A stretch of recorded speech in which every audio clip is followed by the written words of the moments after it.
കർത്താവിൻ്റെ മഹത്വമുള്ള നാമം വാഴ്ത്തപ്പെടുമാറാകട്ടെ. അനുഗ്രഹീതമായ ഈ നല്ല പ്രഭാതത്തിനായിട്ട് കർത്താവിന് സ്തോത്രം ചെയ്യുന്നു. ഈ പ്രഭാത സന്ദേശം കേൾക്കുന്ന എല്ലാ പ്രിയപ്പെട്ടവർക്കും വീട്ടുപരിണമനായ ക്രിസ്തയേശുവിൻ്റെ ധന്യമുള്ള നാമത്തിൽ എൻ്റെ പ്രഭാത വന്ദനങ്ങളെ ഈ നിമിഷം ഓർപ്പിക്കുകയാണ്.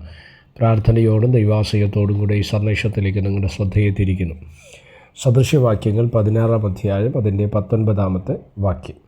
ഗർവികളോടുകൂടെ കവർച്ച പങ്കിടുന്നതിനേക്കാൾ താഴ്മയുള്ളവരോടുകൂടെ താഴ്മയുള്ളവരായിരിക്കുന്നത് നല്ലത്. ഈ വാക്യങ്ങൾക്കാണ് ദൈവത്തിന് സ്തോത്രം ചെയ്യുന്നു. അനുഗ്രഹിക്കപ്പെട്ട ഒരു ചിന്തയാണ് ഈ പ്രഭാതത്തിൽ നിങ്ങളുമായി പങ്കുവയ്ക്കുവാൻ കർത്താവിൽ ശരണപ്പെടുന്നത്. ശ്രദ്ധിച്ചേ, നമ്മുടെ എല്ലാവരുടെയും ജീവിതത്തിനകത്ത് നല്ല ആത്മീയ ബന്ധങ്ങൾ ദൈവം നൽകിയതിനെ ഓർത്ത് നമ്മൾ ദൈവത്തിന് സ്തോത്രം ചെയ്യണം.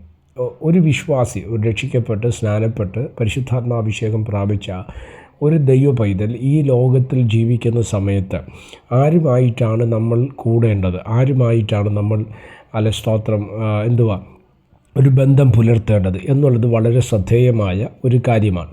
എന്നെ ശ്രദ്ധിക്കുന്ന യുവമക്കളോട് ഞാൻ തിരുവചനത്തെ ആധാരമാക്കി റോമാലേഖനത്തിൽ ഇങ്ങനെ ഒരു വാക്യമുണ്ട്: ജാതികളോട് നമ്മൾ ഇണയില്ലാ പിണ കൂടരുത്, അല്ലേ?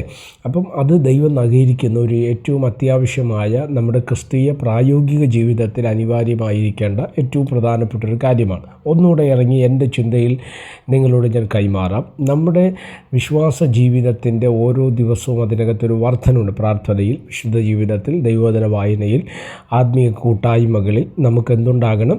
ഒരു വർധന ഉണ്ടാകണം. അങ്ങനെയെങ്കിൽ നമ്മുടെ ആത്മീക മേഖലകൾ, പ്രാർത്ഥനയോ ആരാധനയോ ദൈവവചന ധ്യാനമോ ദൈവവുമായിട്ടുള്ള ബന്ധത്തിനോ കുറവുകൾ സംഭവിക്കുന്നുവെങ്കിൽ അതിനകത്ത് പല റീസൺസുകൾ, പല കാരണങ്ങളുണ്ടെന്നുള്ളത് അത്യാവശ്യമാണ്. ഇന്ന് ഈ കാലം നേരിടുന്ന, ഇല്ലെങ്കിൽ ഈ തലമുറ നേരിടുന്ന ഏറ്റവും വലിയ അപകടമാണ് സ്ക്രീൻ അഡിക്ഷൻ എന്ന് പറയുന്നത്, അല്ലേ?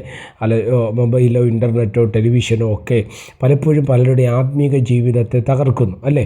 പലപ്പോഴും പല മണ്ഡലങ്ങളും അവർ ആത്മമണ്ഡലത്തിൽ നിന്ന് പിറകിലോട്ട് വരുന്ന, വിശ്വാസ ജീവിതത്തിലേക്ക് പിറകിലോട്ട് വരുന്ന മേഖലകൾ ഉണ്ട്. ഇവിടെയാണ് നമ്മൾ ശ്രദ്ധിക്കേണ്ടത്. നമ്മുടെ ആത്മീക ജീവിതം വർദ്ധിക്കുന്നതിന് കാരണമാകുന്നു എങ്കിൽ അതനുഗ്രഹമാണ്. സ്തോത്രം. ഇപ്പോൾ നമ്മൾ ഒരാളോട് സംസാരിക്കുന്നു, ഒരാളുമായിട്ട് നമ്മൾ കണക്ട് ചെയ്യുന്നു, അല്ലെങ്കിൽ ഒരാളിനെ നമ്മുടെ സുഹൃത്തായിട്ട് എടുക്കുന്നുവെങ്കിൽ ആ വ്യക്തി മുഖാന്തരം നമ്മുടെ ആത്മീക ജീവിതത്തിന് വർധനമുണ്ടാകണം, നമ്മുടെ പ്രാർത്ഥനയ്ക്ക് വ്യത്യാസമുണ്ടാകണം, നമ്മുടെ ദൈവവചന ധ്യാനത്തിന് വ്യത്യാസമുണ്ടാകണം, അല്ലേ?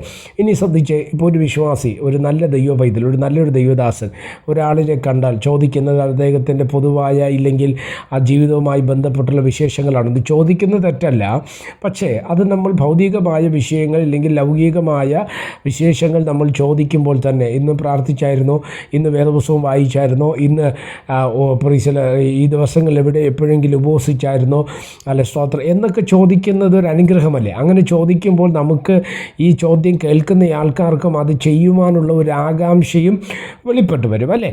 അപ്പോൾ ഇതുപോലെ സ്തോത്രമാണ് ഇവിടെ പറയുന്നത്. ഗർവികളോടൊപ്പം നമ്മൾ എന്ത് ചെയ്യരുത്? കവർച്ച പങ്കിടരുത്.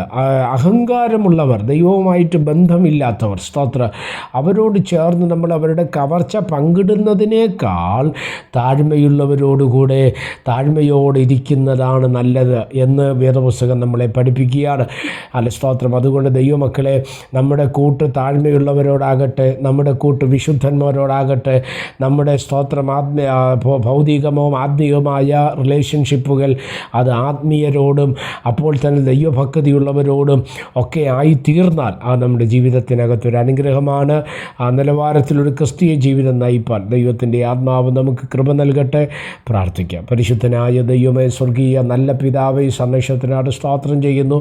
ഈ സന്ദേശം കേൾക്കുന്ന എല്ലാ പ്രിയപ്പെട്ടവരെ തൃക്കരങ്ങൾ തരുന്നു. അവിടുന്ന് ചിറകുകയും മറയ്ക്കുകയും സഹായിക്കുകയും അനുഗ്രഹിക്കുകയും ചെയ്താണ്. എല്ലാവിധമായ ആത്മീക ഭൗതിക നന്മകളാൽ ദൈവം നിറച്ച് മാനിക്കേണ്ടതിനായി പ്രാർത്ഥിക്കുന്നു. സമസ്തവും ഏൽപ്പിക്കുന്ന മഹത്വം അങ്ങേക്ക്. യേശു കർത്താവിൻ്റെ നാമത്തിൽ പ്രാർത്ഥനകളെ കേൾക്കണം. സ്വർഗീയ നല്ല പിതാവേ, ആമേൻ. എല്ലാവരെയും ദൈവം അനുഗ്രഹിക്കട്ടെ. God bless you.